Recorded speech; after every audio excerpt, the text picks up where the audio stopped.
Hey everybody, welcome to a brand new build on the Second Stage channel here with Tommy Dunkhaus. Got myself a Corolla van. The reason I grabbed that was because of this silly picture that a really good mate of mine made back in 2011. It was a bit of a laugh at the time, but he was dead serious in saying, Tommy, look mate, you need to come out drifting and you need to do it in a van. This picture sort of stuck with me for quite a while, and for some reason I've just always really wanted to build one. So that same mate actually sent through the for sale thread for this shell and said, come on Tommy, what's going on mate? You need to be out drifting with us, and here's that van that you should have built 8 years ago. So here I am, got myself a van, I'm spending silly amounts of money just because of some dumb picture that a mate made. It's all in good fun, but I had lots of leftover A86 parts that aren't going to go on my car, so I had this fantastic idea of making a bit of a mashup with 86 bits and a Corolla van, and I was quickly informed that this looks bad and that I should feel bad, and I went and cried myself to sleep. So what is it that we're actually doing with this car? So it's a A71 Corolla panel van. You can tell that by it's got a slightly higher roof than the K70s. Stuff like hydraulic clutch, came with a 4AC, lots of differences that don't really matter with it just being a shell now, but it is an A71. What are we doing with it? So I want to try and build a drift car, primarily drift. We will use it for other motorsport, but I want to build a drift car and I want to try and do it for under $3,000. So I think that's a doable budget. Most of the work will be getting done by myself, so obviously I'm not paying labour costs, so parts alone I'm hoping I can get it done for free. I'm going to try and keep the budget fairly tight. So the other thing that this car is I've got 3 nephews that are all absolutely awesome. They're all around 12 years old. This car is actually for them to drive once they're 14. So here in Australia, when you're 14, you can get your CAMS license and start competing in motorsport. So I'm actually building this car with them. So there's probably going to be a lot of stuff on here that gets done that we're not going to film because I will be spending that time with the lads. But primarily that's what this is. It's a project for me to do with the nephews. So when they get to 14, that they can jump in a car and start to enjoy some motorsport. We'll most likely have them out at things like hill climbs and motorcanas, and as they get into motorsport and into driving, and if they're comfortable enough, perhaps end up drifting it. But it is also for me to drift, so we can chuck them in the passenger seat and go have some fun. So work schedule wise, I've got about 2 years to get this finished. I want to involve the young fellas as much as I can, so it probably will take that long. But we will film as much as we can along the way for you guys to enjoy what we're doing and see what's happening. So yeah, if you like what we're doing, stick around and you can sort of see if it's possible to take a scrappy car from out of paddock and turn it into a drift car with $3,000 in 2 years. See what happens. So I'll give you a bit of a closer look around the car. You can sort of see what we're dealing with. I had the nephews here the other day and we cleaned out most of the junk. It came with a few spares, nothing really. So we've kept what we thought might be useful and binned the rest. Gave it a bit of a wipe down, but basically this is as we got the car. So I'll do a bit of a walk around and show you the smaller points. Chassis wise, it's actually pretty good condition. It doesn't look like it's had any hits in the front. Everything underneath seems to be fairly straight and clean, so that's nice. There is a bit of rust here and there, nothing really crazy for a car that's really 30 years old. And for what I'm doing anyway, I'm not really fazed about it. We did get some doors off another car pretty cheap. The panel vans are different to everything else. You have to get panel van doors because they are longer, they're a different shape. So when buying the car, the dude had another one out in a paddock, so we bought the doors. They're not in great shape, but for a drift car, track car, they're totally what I was after and the price was right. So yeah, let's have a look around and have a closer look at sort of what we're dealing with. So stuff like this, pretty standard on these old cars.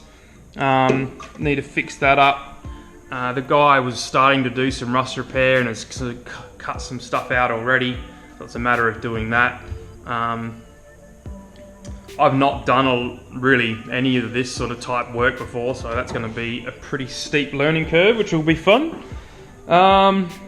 In the front here, the front's been cut. This is all coming off anyway. There's been some reasonably dodgy repairs done here. I might take that out and just retube it. We'll see. That'll sort of depend when I get the radiator.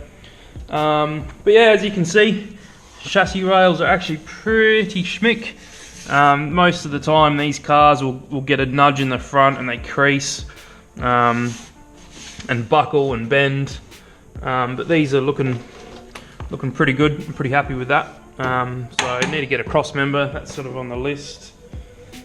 So yeah, the car came with absolutely nothing. You know, I got no brakes, no clutch, no steering, no suspension. It is literally just the shell.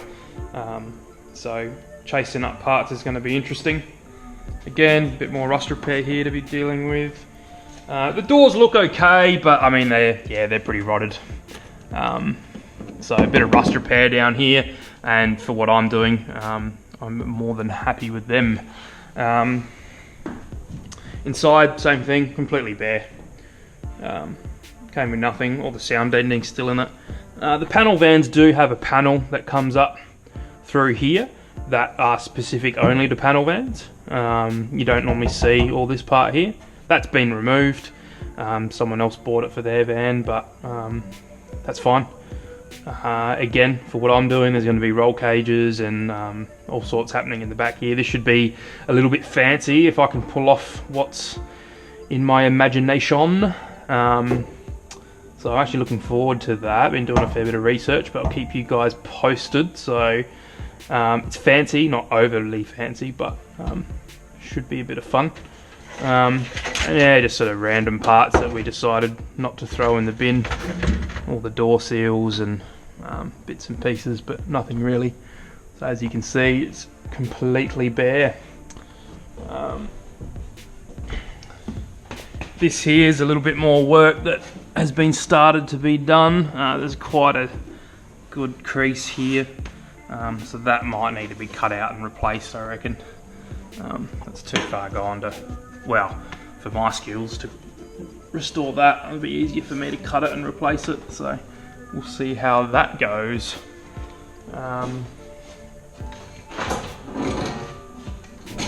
When we first got it, this has all been buzzed back and was starting to rust.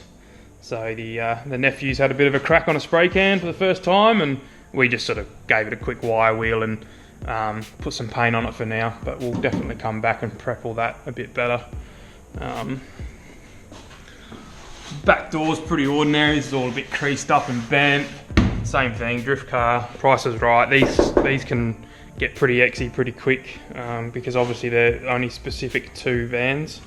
But I don't want, like I said, we're staying under that $3,000 budget, so cheaper is better. Stuff like this, fix all that, you know, patch that up.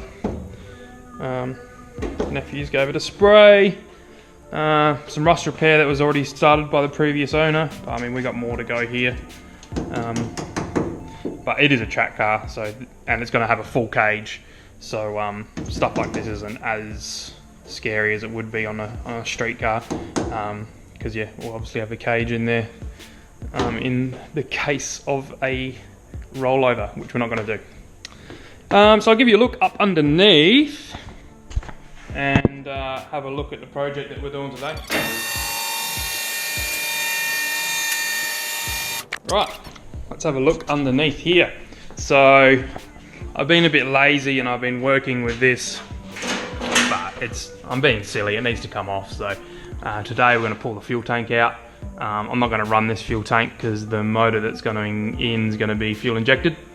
So we're going to do something different. So this will come out and I'll get rid of these because yeah, I'm being a bit silly working with this like that.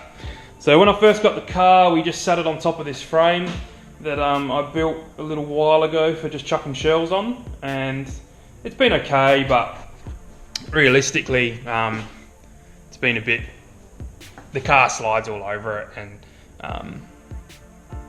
it's hard to steer and all those sorts of things. So I'm going to actually connect it to it today. So I started doing this yesterday.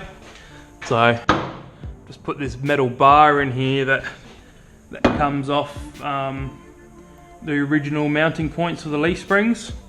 So these vans have a leaf sprung rear end. They're not a 4-link rear end like the K70s and the A86s. They're a leaf sprung. So you'd have a leaf that goes from there all the way back to this pretty substantial plant with your diff on it. So connected that there. That's going to go down and weld onto these like that. So yeah, I just try to pick up from a standard point rather than making my own. And then same up the front here. This is where the gearbox cross member mounts. We just whack that on there with some bolts. So yeah, for today's project, we're gonna tie all that together so that the car sits on the frame nice and it's a bit easier to move around and just a bit safer. It's wobbling around a bit, and having the nephews jumping in and out of it, it's seesawing and doing all these sorts of ones. So yeah, just want a little bit more secure while they're working on it. So let's get to it.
Right, now the back's tacked in place. I got that height just from having a look at how high I want the car to sit while it's just sitting on the dolly. I wanted it just enough height that we can get under the car reasonably easy, but not so high that we can't do roof on the, not so high that we can't work on the roof, and that it's not too top heavy while it's on the small wheels. So now that the back's roughly mounted, we'll bring the hoist down until it's nice and level. So we'll go off of here. So we need to come down a bit at the front, get it level, get a measurement, cut some new bits. Jog the hoist.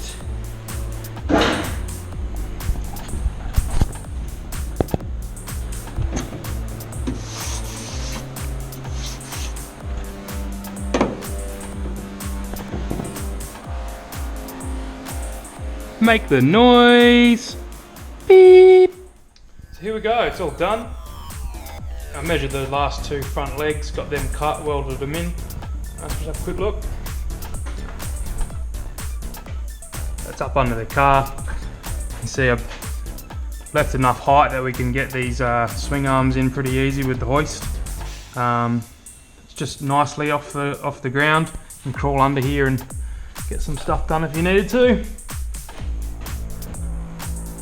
So these measurement ended up being 172. So cut them out. This is just material that I had left over from a job that I was doing. You know, I didn't buy it to do it, so it's pretty handy having that lying around. Same thing, just scraps. Perfect for doing jobs just like this. Bought the wheels. So yeah, car should be a bit easier to move around. So let's get it off the hoist and push it outside.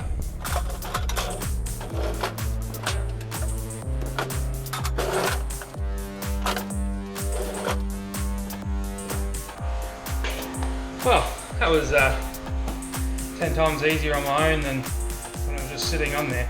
sort of lifted, and the driveway into this little shed's fantastic.